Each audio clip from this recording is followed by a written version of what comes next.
He was cheating, but not with a woman. After I discovered his secret and confronted him, my husband finally admitted that his love affair was with my brother.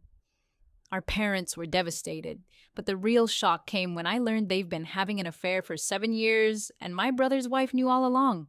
I, 32 female, have been married to Nathan, 35 male, for almost 10 years. I thought we had a great marriage. We hardly ever fought, have a beautiful home together, and even after all these years, I was still attracted to him. Looking back, the warning signs were screaming at me.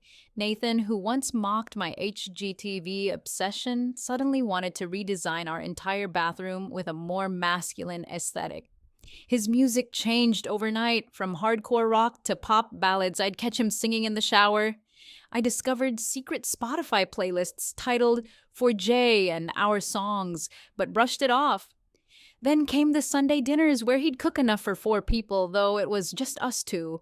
The containers of leftovers never returned home. Most damning was the leather journal he began carrying, this from a man who insisted digital notes were superior.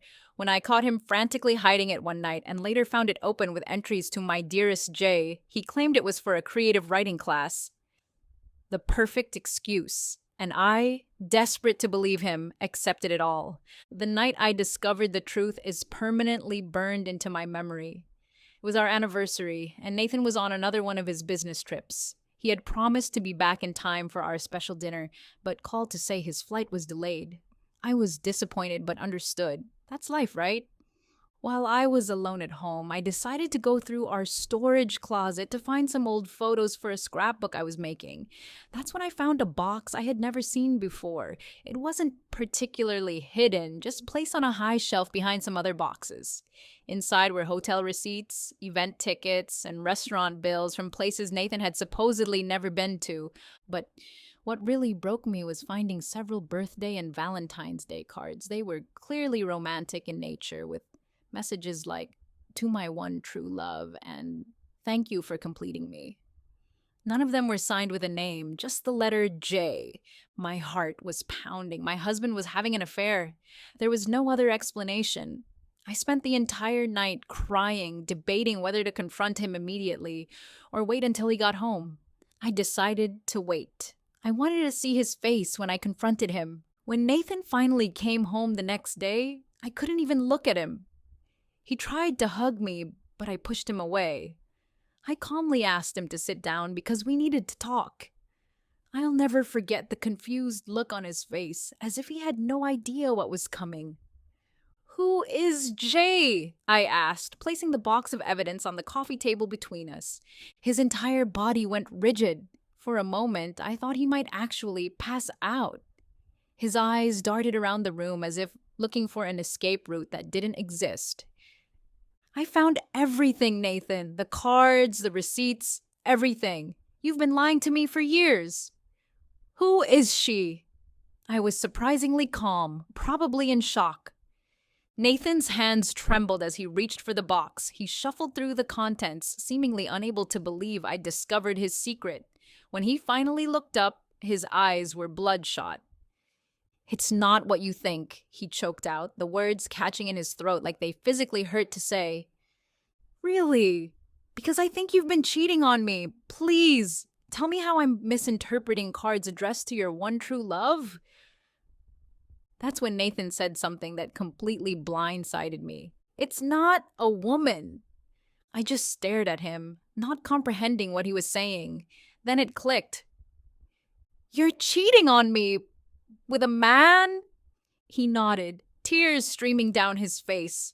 To say I was shocked would be an understatement. My husband, who I had been with for over a decade, was gay? Or bisexual? I didn't even know which it was. "Jay is James," he said quietly. "Wait, James? My brother James?" "My brother James?" I asked, my voice rising with each word. "You're having an affair with my brother?"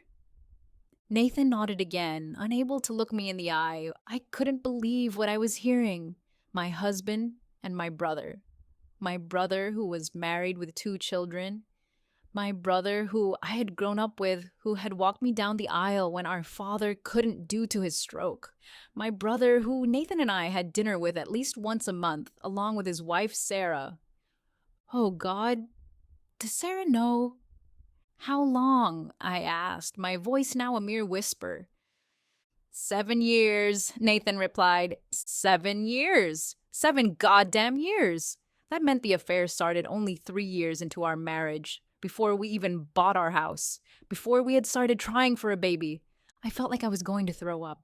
My entire marriage, my entire life had been a lie. My husband didn't love me. He loved my brother, and my brother had betrayed me in the worst possible way. I kicked Nathan out that night. I couldn't stand to look at him. I also called my mother, who was equally devastated by the news. She immediately drove over to my house and spent the night with me as I cried myself to sleep. The next day, I called James. I wanted to hear his side of the story, though I couldn't imagine what he could possibly say to make this situation any better. James didn't deny anything. He admitted to the affair and seemed almost relieved that it was finally out in the open. He told me he had always been attracted to men, but had suppressed those feelings due to our conservative upbringing. Meeting Nathan had changed everything for him. He claimed they had tried to end the affair multiple times, but always found themselves drawn back to each other. "We never wanted to hurt you," James said, as if that made everything okay. "But you did! Both of you did! For 7 years!" I couldn't keep the bitterness out of my voice. Then James said something that floored me again. "Sarah knows. She's known for years." Sarah knew? My sister-in-law knew her husband was having an affair with my husband, and she never told me? What kind of twisted arrangement was this? I demanded to speak with Sarah. When she came on the phone, she confirmed that she had indeed known about the affair. She had discovered it about 4 years ago when James accidentally left his email open on their shared computer. She had been devastated, of course, but after many discussions, they had reached an understanding. James was bisexual, not gay, and still loved her. They had agreed to an open marriage of sorts, where James could continue seeing Nathan as long as he was discreet and still fulfilled his duties as a husband and father. "And you didn't think I deserved the same choice?" I asked her, my voice shaking with rage. "James and I agreed it wasn't our place to tell you," Sarah replied. "Nathan had to be the one to do that." I hung up on her. I couldn't believe the level of betrayal I was experiencing. Not just from my husband, but from my brother and sister-in-law as well. They had all been living this double life, all while I remained completely oblivious. The weeks that followed were a blur of tears, anger, and confusion. I filed for divorce, which Nathan didn't contest. My parents were devastated, especially my mother, who had always been so proud of our seemingly perfect family.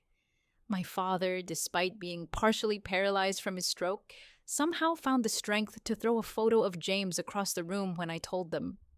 He refused to even hear Nathan's name spoken in his presence. Nathan moved out and in with a friend, not James, which I found somewhat comforting. At least they weren't flaunting their relationship immediately after destroying mine. James and Sarah stayed together, though. I heard through mutual friends that they were now in counseling. As for me, I was left to pick up the pieces of my shattered life. I moved in with my parents temporarily while I figured out what to do next. I couldn't stay in the house Nathan and I had shared. Too many memories. I had to take a leave of absence from work because I couldn't concentrate on anything. My boss was understanding, especially after I explained the situation. I was grateful for her support because I felt like I had very few people I could turn to. Most of our friends were mutual friends with James and Sarah as well, and I didn't know who I could trust anymore. The worst part was the nagging feeling that I had somehow contributed to this situation. Had I not been attentive enough? Had I missed signs that Nathan was unhappy? Was I just a beard, a cover for his true sexual identity? I spent many sleepless nights turning these questions over in my mind. 3 months after the revelation, just when I thought things couldn't get any more complicated, I discovered I was pregnant. Nathan and I had been trying for a baby for the last year, without success. Until now, apparently. I didn't know what to do. I hadn't spoken to Nathan since he moved out, communicating only through our lawyers. But this changed everything. Despite everything he had done, he was still the father of my child. After days of internal debate, I decided to tell him. I asked him to meet me at a cafe, neutral territory.